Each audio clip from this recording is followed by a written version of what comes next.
Hello मित्रांनो, जसं मी कालच्या व्हिडिओमध्ये सांगितलं गॅप डाऊन ओपन झालं थोडं, तर हे मार्केट मोठ्या मुवमेंट करायचे चान्स थोडे कमी होते, एक थोडं व्हॉलेटाईल होईल. त्याचप्रमाणे मार्केट टोटली व्हॉलेटाईल केलं मार्केट.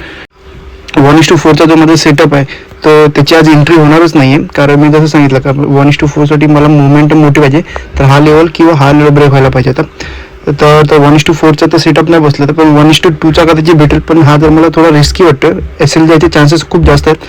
माझी एंट्री 12,504ला होणार आहे आणि माझा SL 12,546च्या आसपास आहे.